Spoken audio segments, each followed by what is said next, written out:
तो जोङो जोंनि उदालगुरि डिस्ट्रिक्ट बड'लेण्ड मुभमेन्ट एक्स वार्कार आफादनि जानानै दिनै जोङो बे मेडियानि गेजेराव बेबायदि नुजाथिनो बेबायदि दान्दिसे सम बेखौ लानाय जादों। बिनि गुबै जाहोनानो जादों फैबाय थानाय 9 एप्रिलाव जे आसाम एसेम्ब्लिनि बिसायख'थि जानो थांगासिनो दङ।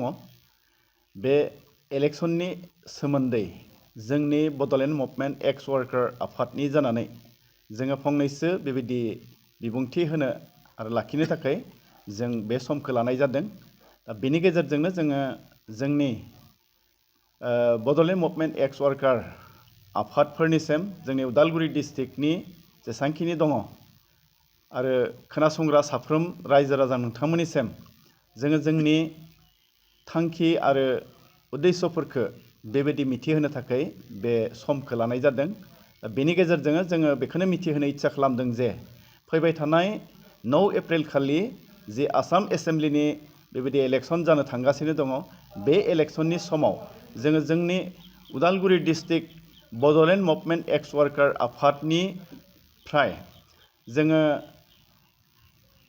उदालगुरि एलएसिनि जाय बिजाथि बिथां दिपेन बर' सार बिथांखौ जोङो इउपिपिएलनि बिजाथि हिसाबै बिथाङा जि गसंदों बिथांखौ जोङो जोंनि आफादनिफ्राय बेबायदि पूर्णांग हिसाबै जोङो मदद होनो आरो सापर्ट खालामनो थाखाय दिनै जों ओंखारदों।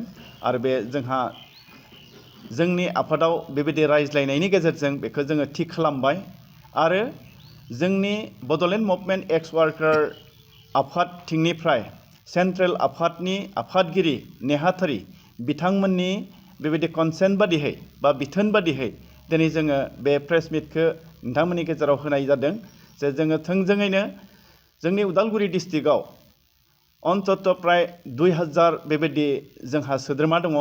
बे 2000 सोद्रोमाखौ लाफानानै आरो जोंनि बिटिआर ओनसोलाव गासै 10,000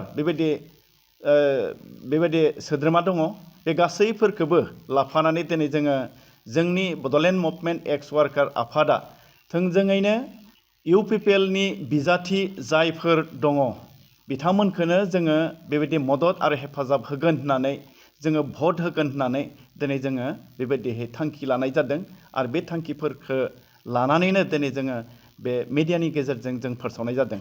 मानोथो जोंहा गोबांथार बेबायदि उद्देश्य दङ बे इउपिपिएलखौ सापर्ट होनायनि। खारन बिटिआर जितु सुक्ति जादोंमोन बे बिटिआर सुक्तिनि समाव जाय दफाफोरखौ सुक्तिनि गेजेरजों बेबायदि मोनबोदोंमोन बे सुक्तिनि खामानिफ्रा दिनै आद्रा जानानै दंबावो। माखासेफ्रा जाबाय किन्तु माखासे आरो जानो गोनां दंबायो। दा बे सानजा पार्टनि जितु समस्ति बेबायदि सोनो गोनां गामि सोनो गोनां बेफोर खामानिफ्राबो आरो आद्रा जानानै दङ। आरो बिभिन्न बेबायदिनो अनुष्ठानफोर प्रतिष्ठानफोर बेबायदि माखासे आरो जानो गोनां दंबायो। आरो बेबायदियैनो बेफोर गासैफोरखौ नोजोर बोनानै बेफोर गासैफोरखौ जोङो बेबायदि नायहरनानै दिनै जोङो थोंजोङैनो इउपिपिएलआ जि बेफोर गासै खामानिफोरखौ मावनो थाखाय बेबायदि थांखि लानायखौ बेखौ मिथिनायनि गेजेरजों दिनै जोंबो बे इउपिपिएलनि जाय बिजाथिफोर बे बिजाथि आरो जोंनि उदालगुरि एलएसियाव जाय दिपेन बर' सार बिथां सारखौनो जोङो जोंनिफ्राय 100% बेबायदि मदद होगोन होननानै जों खामानि मावगोन होननानै जोङो दिनै बे मिडियानि गेजेरजों बेखौनो जोङो फोसावनाय जादों। जोंनि उदालगुरि डिस्ट्रिक्टआव जोंनि बड'लेण्ड मुभमेन्ट एक्स वार्कारनि जाय आन्सलिकफोर बे आन्सलिकआ बर्तमान 8टा बेबायदि आन्सलिक गोलैनानै दङ। आरो गासै जोंनि उदालगुरि डिस्ट्रिक्टआव आन्सलिक हिसाबै 13टा आन्सलिक दङ। होमब्लाबो जोंनि उदालगुरियाव बेबायदि 8टा बेबायदि आन्सलिकआ दायो बे दिपेन बर' सारनि थाखाय खामानि मावगोन बेखौ जों मिथिहोनाय जादों।